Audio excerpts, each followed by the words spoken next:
तो साथियों हमारा अगला टॉपिक है भूकंप अर्थक्वेक। तो आइए इस टॉपिक से रिलेटेड क्वेश्चन को करेंगे। बढ़ते हैं आगे प्रश्नों की तरफ। हमारा पहला प्रश्न है, प्रत्यास्थ पुनश्चलन सिद्धांत निम्नलिखित में से किसकी उत्पत्ति की व्याख्या करता है? तो ये जो है भूकंप की व्याख्या करता है। ये ऑप्शन सी राइट आंसर हो जाएगा। अगला प्रश्न है, भूकंप की उत्पत्ति से संबंधित प्रत्यास्थ पुनश्चलन सिद्धांत का प्रतिपादन किसने किया है?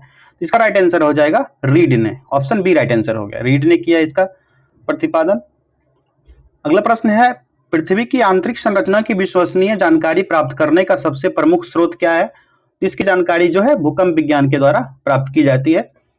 अगला है, भूगर्भ में जिस स्थान पर भूकंपीय तरंगों की उत्पत्ति होती है उस स्थान को क्या कहा जाता है? वो जो स्थान है भूकंप का केंद्र कहलाता है, centre of earthquake. Next question देखते हैं, भूकंप वह स्थान होता है, यानी भूकंप मूल जो है फोकस वह स्थान होता है जहां, यहाँ पर कथन दिए गए हैं, जहां से भूकंप की उत्पत्ति होती है वह भूकंप का केंद्र भी कहलाता है, भूकंप का फोकस भी कहलाता है। ऑप्शन बी राइट आंसर हो गया। अगला है, अधिकेंद्र भूकंप का वह बिंदु है जो संबंधित है एपी सेंटर। ठीक है, क्या हो जाएगा? भूकंप उद्गम केंद्र के ऊपर भूपृष्ठीय बिंदु से जहां से उत्पन्न होता है उसको एपी सेंटर कहा जाता है, यानी अधिकेंद्र कहा जाता है। अगला प्रश्न है, पृथ्वी की सतह पर भूकंप से ठीक ऊपर के बिंदु को क्या कहा जाता है? पृथ्वी की सतह से पूछा जा रहा है, इसको कहते हैं उत्केंद्र यानी एपी सेंटर या अधिकेंद्र भी कहते हैं। अगला प्रश्न है, भूकंप में धरातलीय तरंगे होती है, कैसी होती है धरातलीय तरंगे? तो एल तरंगे होती हैं, एल तरंगे। अगला प्रश्न है, निम्नलिखित में से कौन सी भूकंपीय तरंगे सर्वाधिक क्षति पहुंचाती है? सर्वाधिक क्षति कौन सी भूकंपीय तरंगे पहुंचाएंगी? तो ये दीर्घ पृष्ठीय तरंगे जो होंगी वो सबसे अधिक क्षति पहुंचाएगी। अगला प्रश्न है, निम्नलिखित में से कौन सा कथन सही नहीं है? यहाँ पर सही नहीं पूछा जा रहा है, कौन सा कथन सही नहीं है? तो हो जाएगा, समभूकंप रेखा का आकार नियमित यानी रेगुलर होता है। ठीक है, ऑप्शन बी राइट आंसर हो गया। अगला प्रश्न देखते हैं, निम्नलिखित में से कौन सा कथन सही नहीं है? कौन सा कथन सही नहीं है ये पूछा जा रहा है, इसका राइट आंसर हो जाएगा ऑप्शन डी, यानी सभी कथन सही हैं। तो इनमें से कोई नहीं, कोई भी कथन सही नहीं है, तो राइट आंसर हो जाएगा इनमें से कोई नहीं है, बाकी सब कथन सही है। रिएक्टर स्केल भूकंप की तीव्रता मापने का एक यंत्र है। रिएक्टर स्केल एक लोगैरिथमिक स्केल होता है, यह स्केल भूकंप की ऊर्जा को मापता है। ये सभी कथन सही है, ऑप्शन डी राइट आंसर हो गया। अगला प्रश्न है, अंतः सागरीय भूकंपों द्वारा उत्पन्न समुद्री लहरों को क्या कहा जाता है? क्या कहा जाता है? तो इसको सुनामी कहा जाता है। क्या? सुनामी। ठीक है, अगला प्रश्न है, सुनामी का मुख्य कारण निम्नलिखित में से कौन सा है?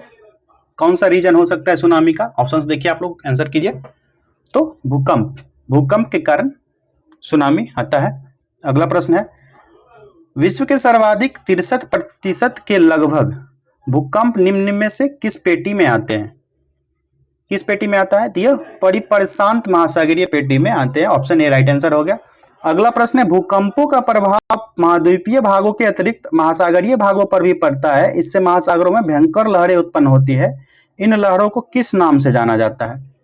यह लहरें किस नाम से जानी जाती है? तो यह सुनामी नाम से। ऑप्शन डी राइट आंसर हो गया। आगे बढ़ते हैं प्रश्नों की तरफ। सुनामी किस भाषा का शब्द है? किस भाषा का शब्द है? इजी क्वेश्चन है, यह जापानी भाषा का शब्द है। अगला प्रश्न है, किस देश में भूकंप से उत्पन्न विनाशकारी समुद्री तरंगों को सुनामी कहते हैं? किस देश में कहते हैं? तो यह जापान में। जापान में ऐसा है कि ऐसा कहा जाता है जोक के सेंस में, अगर जो जापान में भूकंप नहीं आएगा जिस दिन, तो लोगों को खाना नहीं डाइजेस्ट होता है। अगला प्रश्न है, तरल पदार्थों से होकर न गुजर सकने वाली भूकंपीय लहर कौन सी है? जो तरल से होकर के नहीं गुजरती है, ये कौन सी है पदार्थ? तो यह एस लहर है। जो भूकंप की लहर है उसको बांटा गया है अलग अलग केंद्रों में, तो एस लहर। ठीक है, अगला प्रश्न है, रिएक्टर स्केल का प्रयोग किसके मापने के लिए किया जाता है? अभी ऊपर क्वेश्चन किया गया था ये चीज, रिएक्टर स्केल का प्रयोग किसके लिए किया जाता है? तो यह भूकंप की तीव्रता को मापने के लिए किया जाता है। अगला है सिस्मोग्राफ किसे मापने के लिए काम में लाया जाता है? सिस्मोग्राफ का प्रयोग जो है भूकंपीय तरंगों को मापने के लिए किया जाता है। रिएक्टर स्केल भूकंप की तीव्रता मापा जाता है और सिस्मोग्राफ से भूकंप तरंग को मापा जाता है। तीव्रता तरंग, ये ध्यान रखिएगा, इसमें मिसमैच मत कीजिएगा। अगला क्वेश्चन है सिस्मोग्राफी किसका विज्ञान है? सिस्मोग्राफी किसका साइंस है? तो ये भूकंप का, ऑप्शन बी राइट आंसर हो गया। अगला प्रश्न देखते हैं,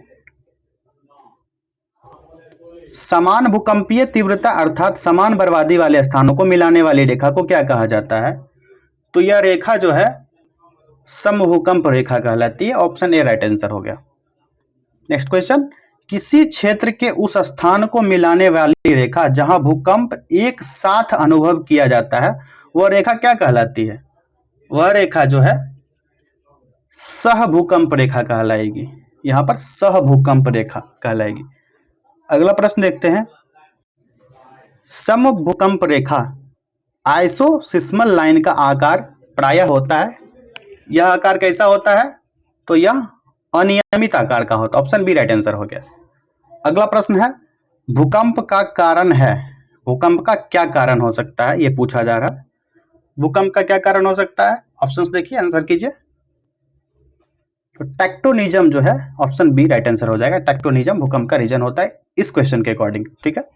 अगला प्रश्न है, अग्निवलय यानी सर्कल ऑफ फायर प्रशांत महासागर के उस विशाल क्षेत्र को कहते हैं जहां कुल भूकंप का कितना प्रतिशत भूकंप आता है? अग्निवलय क्षेत्र, ये किस क्षेत्र को कहा जाएगा? तो ये 68% यहां पर भाग आता है, प्रशांत महासागर का क्षेत्र है ये। अगला प्रश्न है, निम्नलिखित में से कौन सी घटना धरातल पर नहीं घटित होती है? धरातल पर घटित नहीं होती है कौन सी घटना? तो यह सुनामी हो जाएगा। क्या हो जाएगा? Tsunami, option D right answer हो गया, ठीक है, ऑप्शन डी राइट आंसर हो गया। अगला प्रश्न देखते हैं, निम्नलिखित में से कौन सी अनुमेय प्राकृतिक आपदा है? यह कौन सी हो जाएगी? तो यह हो जाएगी भूकंप अनुमेय प्राकृतिक आपदा। अगला प्रश्न है, निम्नलिखित में से कौन सा एक एशिया के पूर्वी सीमांतों में होने वाले भूकंपों का कारण बताता है? ये कौन सा रीजन हो जाएगा? तो ये हो जाएगा एशियाई प्लेटों के नीचे पैसिफिक प्लेट का अवगमन होता है, इसके कारण एशिया के पूर्वी सीमांत में भूकंप आता है, ये रीजन हो गया। तो इस चैप्टर में इतने ही प्रश्न थे, मिलेंगे अगले टॉपिक में।